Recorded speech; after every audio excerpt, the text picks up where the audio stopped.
Le collectif de gouverneurs de province relève la pratique presque constante de certains élus provinciaux de continuer à faire de leur pouvoir de contrôle sur l'exécutif et les services publics un objet de chantage, et surtout particulièrement avec la présence aujourd'hui de conseillers municipaux qui ont en face d'eux, voulais-je dire,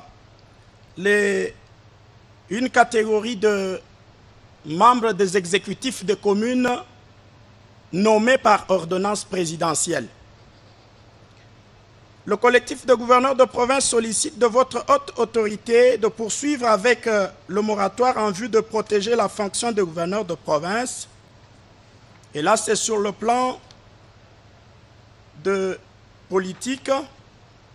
Sur le plan financier, le collectif de gouverneurs de province relève le non-paiement des frais d'installation des gouverneurs et vice-gouverneurs de province, le non-paiement des émoluments des conseillers communaux, le non-paiement de la rétrocession due aux institutions provinciales permettant de payer les émoluments des membres du gouvernement, mais également ceux des honorables députés provinciaux, le non-paiement de gouverneurs de province depuis la précédente législature, ce qui est contraire à la loi qui prévoit la prise en charge des exécutifs provinciaux par le pouvoir central, le versement sporadique de frais de fonctionnement sur fond de disparités qui semblent ne s'appuyer à aucun critère objectif, plutôt sur des variables politiques, le paiement sporadique et disproportionné de crédits d'investissement entre les provinces et le non-paiement de fonds secrets de recherche. Sur le plan économique, le collectif de gouverneurs de province relève le manque de ressources financières pour la mise en œuvre des actions prédéfinies principalement dans les provinces moins nanties, la non-effectivité de la Caisse nationale de péréquation, et là, c'est en ce qui concerne les principaux défis à relever. Secundo, les modalités de renforcement de l'autorité de l'État au moyen de l'économie des provinces. La relance de l'économie des provinces n'est possible que grâce à une autorité de l'État affirmée. Ainsi, le collectif de gouverneurs de province formule les suggestions suivantes à la particulière attention de votre très haute autorité en vue de l'amélioration de la gouvernance de province. Il s'agit notamment de, primo, la dotation conséquente, régulière et équitable en crédit d'investissement. Secundo, le paiement régulier de la rétrocession et des frais de fonctionnement. Tertio, la mise en œuvre effective de la Caisse nationale de péréquation. Quarto, la dotation en véhicules de fonction et d'itinérance aux gouverneurs de province. Quintio, l'instruction au gouvernement de la République d'associer les gouverneurs de province dans l'octroi de concessions minières, pétrolières et forestières, car ils connaissent mieux les réels besoins de population concernées. 6. La mise en place de comités de pilotage provinciaux pour le suivi et évaluation du programme de développement local 145 territoires. 7.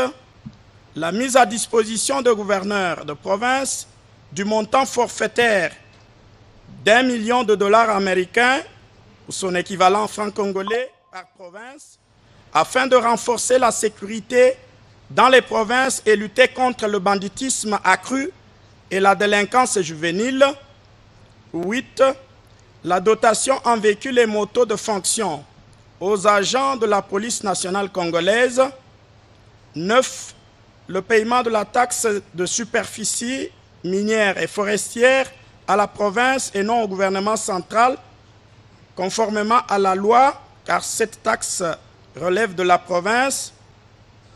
Je crois qu'il s'agit plutôt de l'impôt sur la superficie de concessions minières et forestières. 9. La prise en charge effective des entités territoriales décentralisées qui sont les enfants malades de notre décentralisation. Je m'excuse, déconcentrer plutôt, il s'agit des territoires. Les administrateurs des territoires sont les plus malheureux de la République. 10. L'alignement de provinces à un régime douanier dérogatoire à travers les exonérations sur les équipements importés afin de favoriser la mise en œuvre de projets d'investissement. 10. Faire bénéficier aux provinces d'une exonération sur la TVA dans les contrats de province avec les tiers. 11. La rétrocession des frais de reboisement par le FFN. 12. La poursuite du renforcement de mesures prises par votre très haute autorité interdisant la déstabilisation de provinces par des motions fantaisistes pour le reste de la législature. Et 12. Enfin, de façon spéciale, la poursuite de la construction des édifices publics dans chaque province pour l'organisation de la conférence de gouverneurs de province, compte tenu des difficultés rencontrées partout où se sont tenues les dites conférences depuis 2007 et surtout particulièrement les provinces issues du démembrement. C'est fait à Calémie le 27 novembre 2020.